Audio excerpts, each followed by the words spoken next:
Emerging Odisha को स्वागत। महिला चरित्र को नहीं एमिति कौन कहीदेले प्रेमानंद महाराज जहां नहीं से एबे विवाद घेर आज्ञा हाँ आध्यात्मिक गुरु तथा कथावाचक अनिरुद्धाचार्य युवक युवती मान लिव इन संपर्क को नहीं देइथिबा विवादीय टिप्पणी परे एबे चर्चा रे सभी प्रिय प्रेमानंद महाराज सबुबेले तांको मुखरु राधा नाम शुणी मुग्ध हेउथबा भक्तगण एबे तांको कथा को सहजरे ग्रहण करि पारु नाहंती। हेले काहेकि एमिति की कथा कहिदेले प्रेमानंद महाराज। निकटरे प्रेमानंद महाराज निज प्रवचन समय कहिथिले कि वर्तमान 100 जन झील मान मध्यरु 2 किंबा 4 जन झील रहिबे जो माने धार्मिक जीवन यापन करिवे एवं निजको जने पुरुष पई उत्सर्ग करिवे। मात्र 4 पुओं को भेटुवा झील प्रकृत बहु किपरि होई परिबो आ सेही बळी जेउ युवक 4 झीलक सह संपर्क रखिछि से किभଳି भाबे एक भल स्वामी होई परिबो। एभଳି भाबे युवपीढ़ी जीवन नष्ट हो जाउछि। सेही बळी जने भक्त प्रश्न करथिले जे आजिकालीर झील हेउ अबा पुओ से निज इच्छा रे विवाह करंतु किंबा प्रेम विवाह करंतु जहा कले भी तांको विवाह स्थायी होई रही पारु नाही।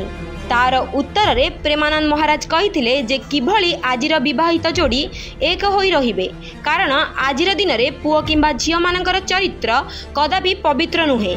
से आहुरी मध्य कहिथिले जे मुगल मानक आक्रमण समय आम भारतीय नारी माने निज चरित्र को रक्षा करने को जाई निज जीवन को उत्सर्ग कर देइथिले किंतु मुगल मानक निजको छुईबा को देई नथिले। किंतु वर्तमान लिव इन रिलेशन रे आम समाज कलुषित हेउछि जेतेबेले कि एही लिव इन प्रथा आम भारत भली पवित्र देशर नुहे। सेही बळी कथावाचक अनिरुद्धाचार्य राजा रघुवंशी हत्या मामला रे कहिथिले जे आजिकाली किछि झियो विवाह पूर्व अन्य पुओ मानक सह संपर्क रे रहुचंती आउ ए टिप्पणी एते विवादी होई जाइथिला जे परवर्ती समय रे अनिरुद्धाचार्य जणे 25 वर्षीय युवती को क्षमा मागिथिले। महिला उपरे एभली टिप्पणी असम्मानीय बोली सोशल मीडिया रे जोरदार चर्चा चली बेले एबे प्रेमानंद महाराज को टिप्पणी को नहीं झड़ सृष्टि होईछि। श्रीकृष्ण जन्मभूमि संघ पक्षरु एक आंदोलनर बिगुल बाजिछि।